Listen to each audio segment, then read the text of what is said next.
আমি জনগণের ভোটে নির্বাচিত হয়েছি। জনগণের ভোটে নির্বাচিত হয়েছেন, খুবই ভালো কথা, কিন্তু কত ভোটে পাশ করলেন এটা বলবেন না?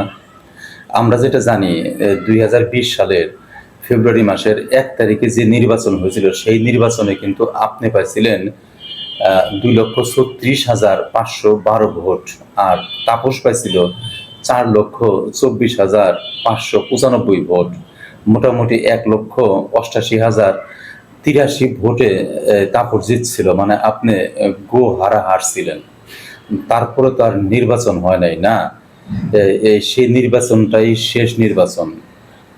তারপরে এখন আদালত কিভাবে আপনাকে ইলেক্টেড করলো, সিলেক্টেড না, আদালত বলতেছে ইলেক্টেড মেয়র, মানে ইলেকশনের ভিতর দিয়ে আসছেন। ইলেকশন তো 2020 সালের পরে আর হয় নাই। সেই নির্বাচনে তো আপনি গো হারা হারছেন। আদালত এটাকে প্রমাণ করলো কিভাবে যে আপনি সেদিন জিতছেন, আর কত ভোটে জিতছেন এটা কি আদালত বলছে? আমরা তো এখন পর্যন্ত শুনি নাই যে আদালত আপনাকে কত ভোটে জিতাইছে। যদি এই ভোটের অঙ্কটা জানতে পারতাম তাহলে খুব ভালো হইতো।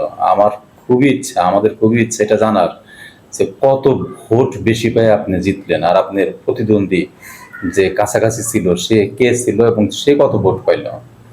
একটা নির্বাচন যখন ফল প্রকাশ হয়, এটা তো নির্বাচনকে নিয়েই তো এই রায় হয়েছে না। একটা নির্বাচনের যখন ফল প্রকাশ হয় তখন তো উল্লেখ করা থাকে কে বা কত ভোট পাইল।